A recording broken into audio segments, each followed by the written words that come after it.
أعوذ بالله من الشيطان الرجيم. بسم الله الرحمن الرحيم.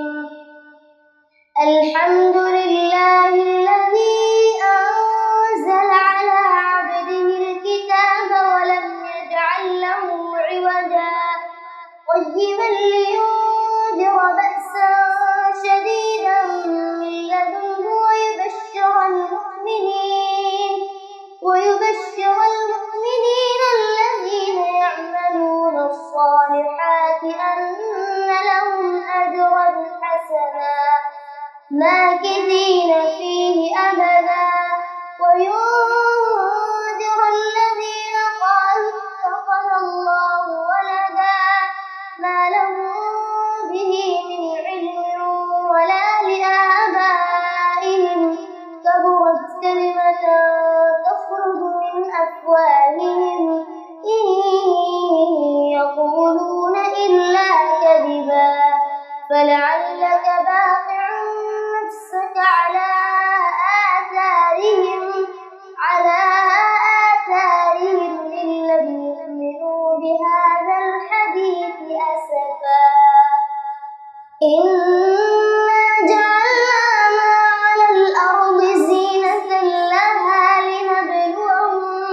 لنبلوهم أيهم أحسن عملا وإنا لجاعلون ما عليها صعيدا جرزا.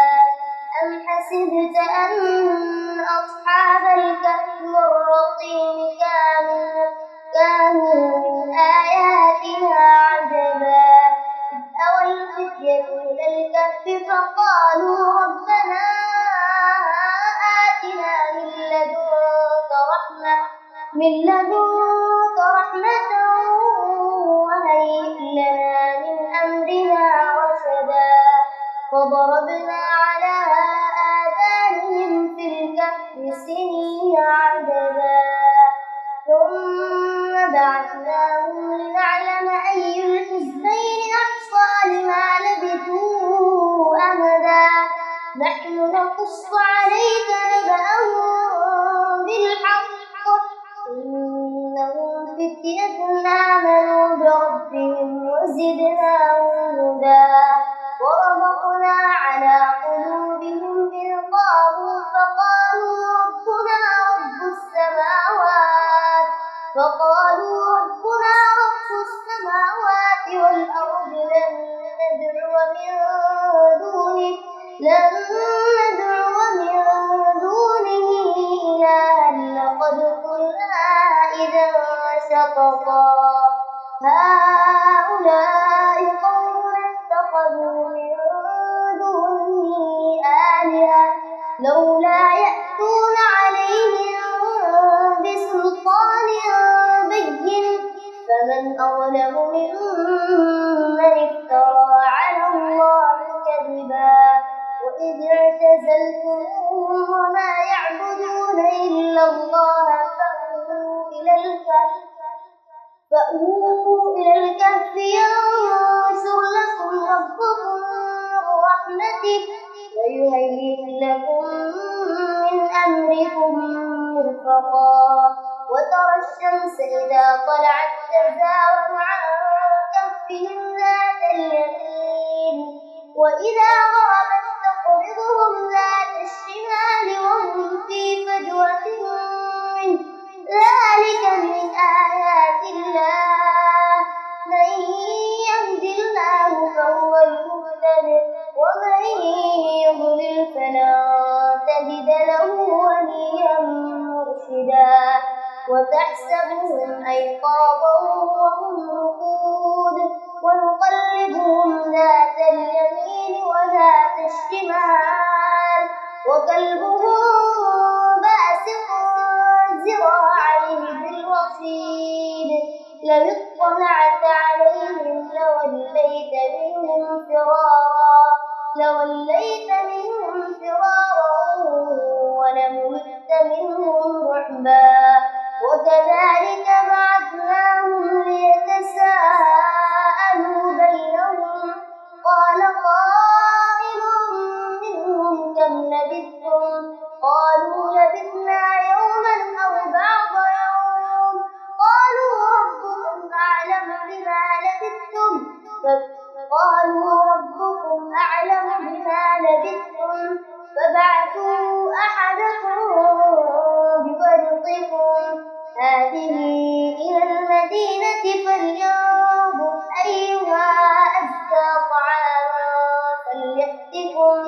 فليأتكم برزق منه وليتلطف ولا يشعرن بكم أحدا إنهم إن يظهروا عليكم يرجموكم أو يعيدوكم في ملتهم ولن تفلحوا إذا أبدا وكذلك أعثرنا عليهم ليعلموا أن وعد الله حق وأن الساعة لا ريب فيها يتنازعون بينهم أمرهم فقالوا ابنوا عليهم بنيانا ربهم أعلم بهم قال الذين غلبوا على أمرهم لنتخذن عليهم مسجدا سيقولون ثلاثة رابعهم كلبهم ويقولون خمسة سادسهم كلبهم رجما بالغيب ويقولون سبعة وثامنهم كلبهم قل ربي أعلم بعدتهم ما يعلمهم إلا قليل فلا تمار فيهم إلا مراء ظاهرا ولا تستفت فيهم منهم أحدا ولا تقولن لشيء إني فاعل ذلك غدا إلا أن يشاء الله واذكر ربك إذا نسيت وقل عسى أن يهديني ربي لأقرب من هذا رشدا ولبثوا في كهفهم 300 سنين وازدادوا 9 قل الله أعلم بما لبثوا له غيب السماوات والأرض أبصر به وأسمع ما لهم من دونه من ولي ولا يشرك في حكمه أحدا واتل ما أوحي إليك من كتاب ربك لا مبدل لكلماته ولن تجد من دونه ملتحدا واصبر نفسك مع الذين يدعون ربهم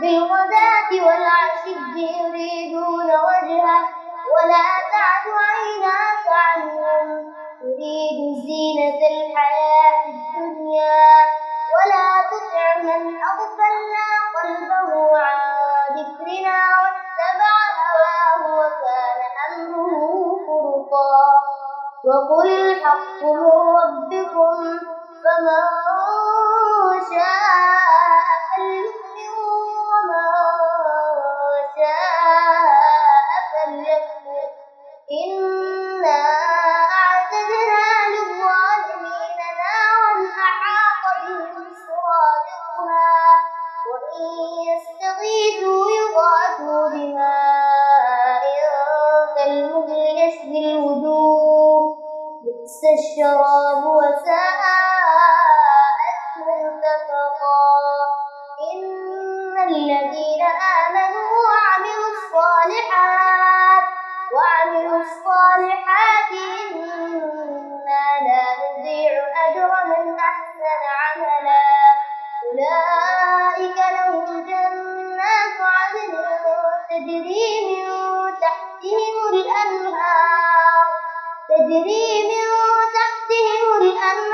يحلون فيها من أساور من ذهب ويلبسون ثيابا خضرا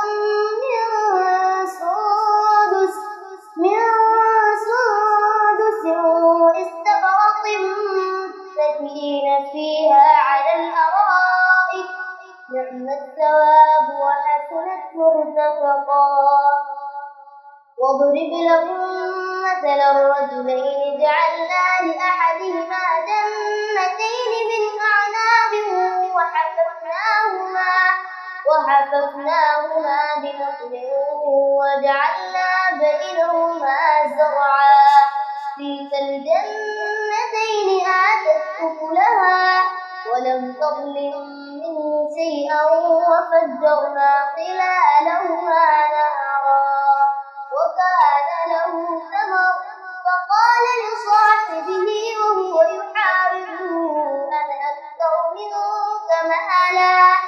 أنا أكثر منك مالا وأعز نفرا ودخل جنته وهو ظالم لنفسه قال ما أظن أن تبيد هذه أبدا وما أظن الساعة قائمة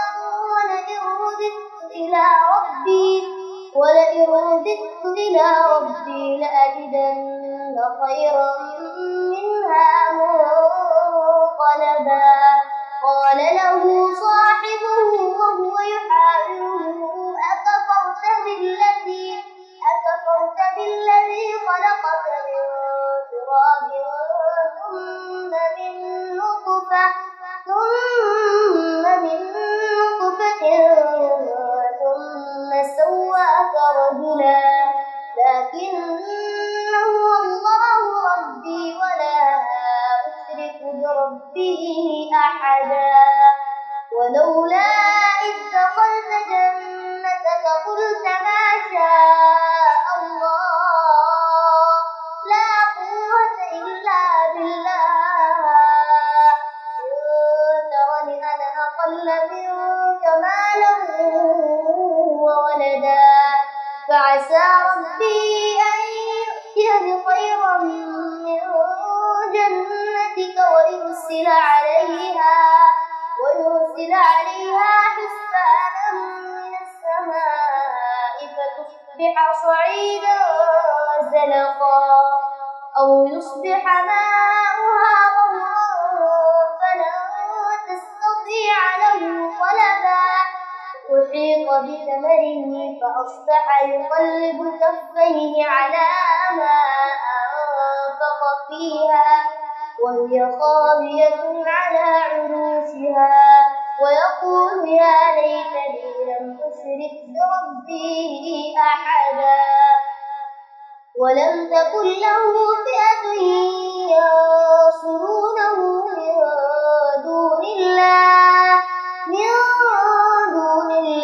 وما كان منتصرا هنالك الولاية لله الحق هو خير ثوابا وخير عقبا واضرب لهم مثل الحياة الدنيا كماء أنزلناه من السماء فاختلط به نبات الأرض فأصبح حشيما تذروه الرياح وكان الله على كل شيء مقتدرا المال والبنون زينة الحياة الدنيا والباقيات الصالحات خير عند ربك ثوابا وخير أملا ويوم نسير الجبال وترى الأرض بارزة وحشرناهم فلم نغادر منهم أحدا وعرضوا على ربك صفا لقد جئتمونا كما خلقناكم أول مرة بل زعمتم أن لن نجعل لكم موعدا ووضع الكتاب فترى المجرمين مشفقين مما فيه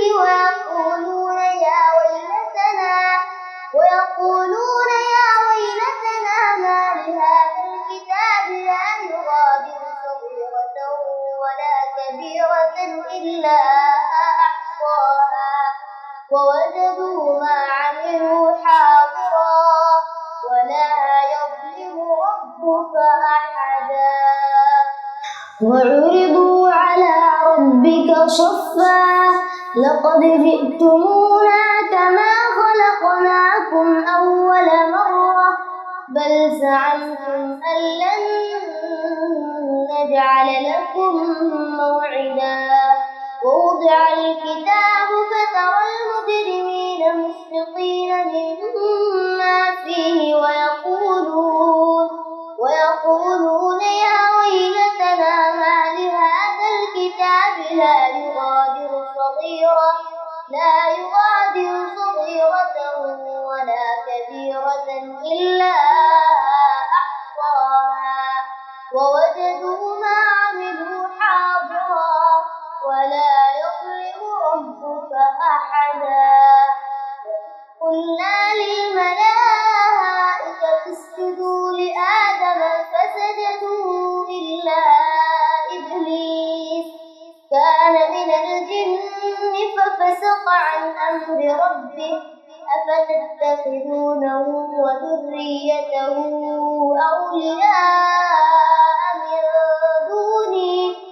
أولياء من دوني وهم لكم عدو بئس للظالمين بدلا ما أشهدتهم خلق السماوات والأرض ولا خلق أنفسهم وما كنت متخذ المضلين عضدا ويوم يقول نادوا شركائي الذين زعمتم فدعوهم فلم يستجيبوا لهم وجعلنا بينهم موبقا ورأى المجرمون النار فظنوا أنهم مواقعوها ولم يجدوا عنها مصرفا ولقد صرفنا في هذا القرآن للناس من كل مثل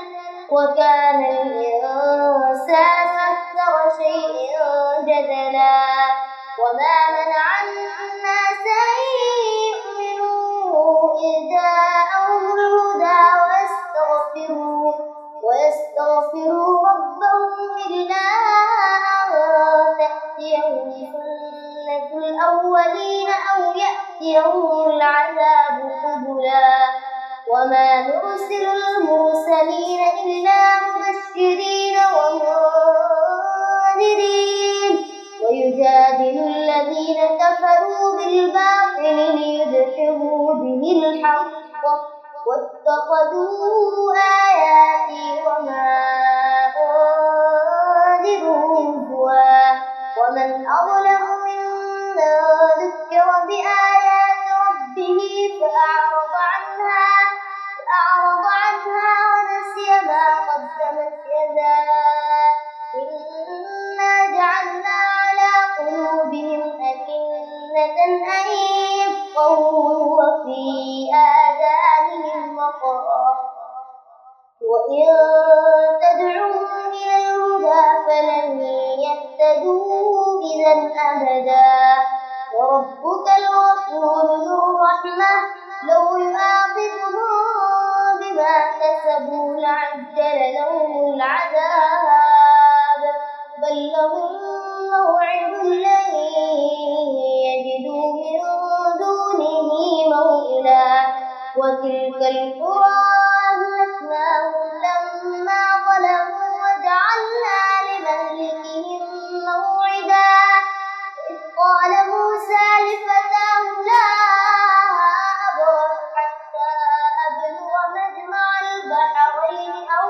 أمضي حقبا فلما بلغا مجمع بينهما نسيا حوتهما فاتخذ سبيله في البحر سربا فلما جاوزا قال لفتاه آتنا غداءنا لقد لقينا من سفرنا هذا نصبا قال أرأيت إذ أوينا إلى الصخرة فإني نسيت الحوت وما أنسانيه إلا الشيطان أن أذكره واتخذ سبيله في البحر عجبا قال ذلك ما كنا نبغي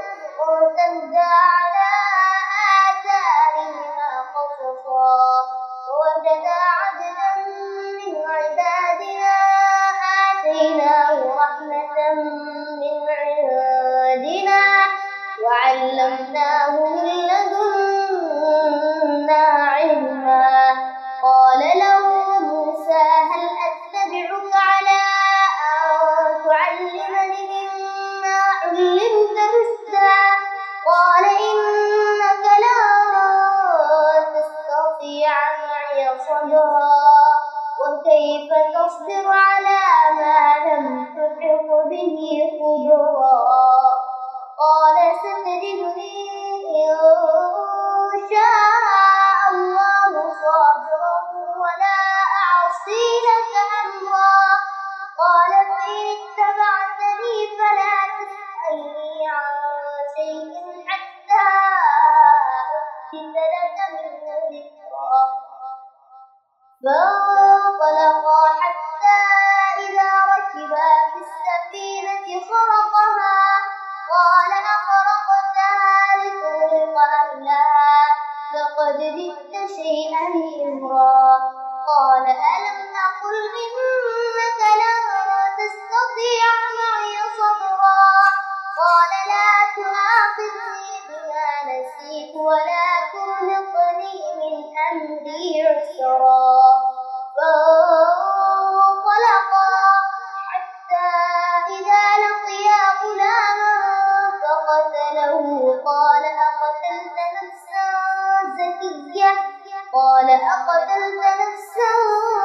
زكية بغير نفس لقد جئت شيئا نكرا. قال ألم أقل لك إنك لن تستطيع معي صبرا. قال إن سألتك عن شيء بعدها فلا تصاحبني قد بلغت من لدني عذرا. فانطلقا حتى إذا أتيا أهل قرية استطعما أهلها فأبوا أن يضيفوهما فوجدا فيها جدارا يريد أن ينقض فأقامه. قال لو شئت لاتخذت عليه أجرا. قال هذا فراق بيني وبينك سأنبئك بتأويل ما لم تستطع عليه صبرا.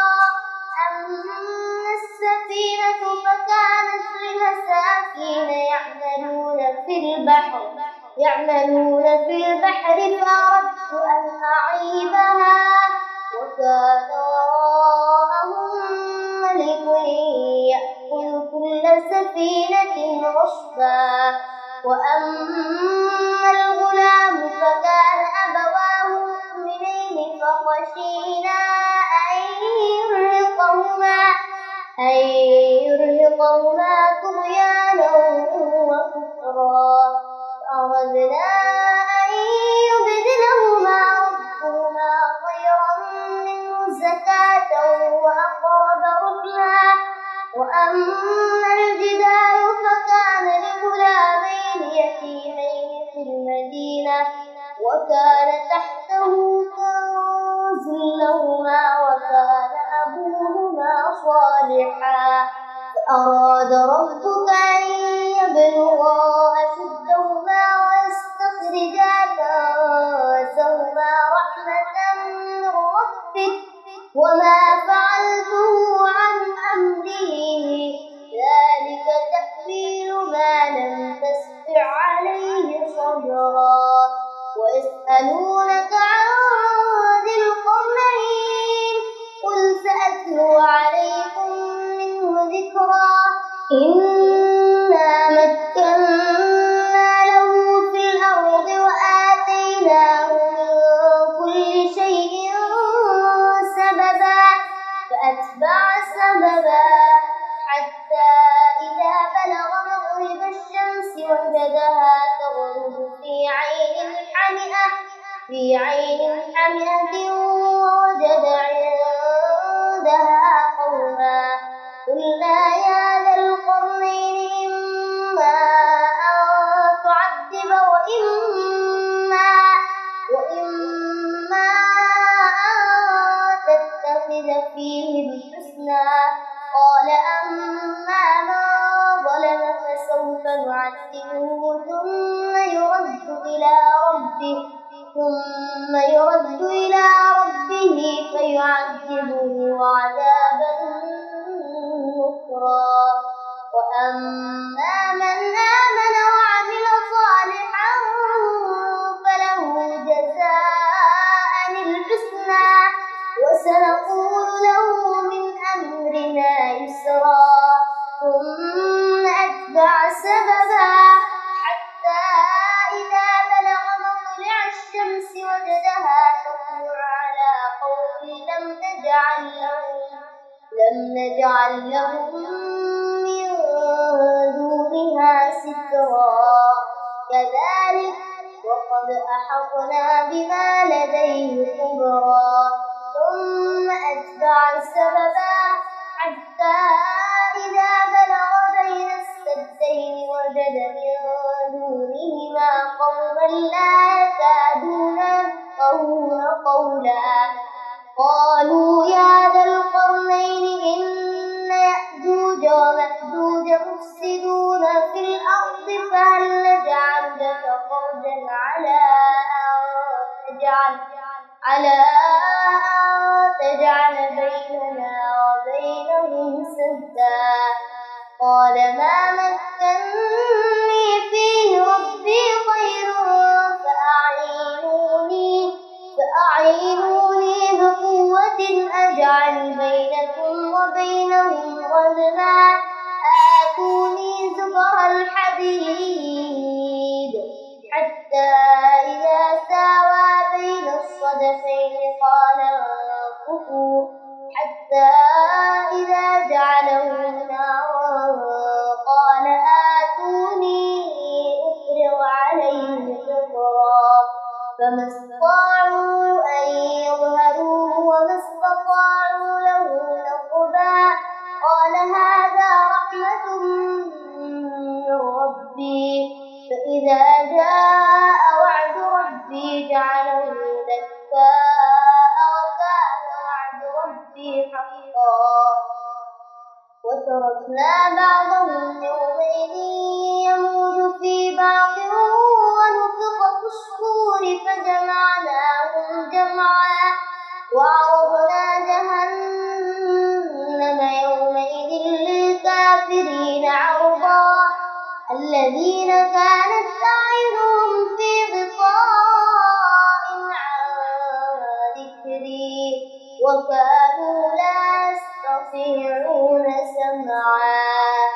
أفحسب الذين كفروا أن يتخذوا عبادي من دوني أولياء إنا أعتدنا جهنم للكافرين نزلا. قل هل ننبئكم بالأخسرين أعمالا الذين ضل سعيهم في الحياة الدنيا وهم يحسبون أنهم يحسنون صنعا. أولئك الذين كفروا بآيات ربهم ولقائه فحبطت أعمالهم فلا نقيم لهم يوم القيامة وزنا. ذلك جزاؤهم جهنم بما كفروا واتخذوا آياتي ورسلي هزوا. إن الذين آمنوا وعملوا الصالحات كانت لهم جنات الفردوس نزلا خالدين فيها لا يبغون عنها حولا. قل لو كان البحر مدادا لكلمات ربي لنفد البحر قبل أن تنفد كلمات ربي ولو جئنا بمثله مددا. قل إنما أنا بشر مثلكم يوحى إلي أنما إلهكم إله واحد فمن كان يرجو لقاء ربه فليعمل عملا صالحا ولا يشرك بعبادة ربه أحدا. صدق الله العظيم.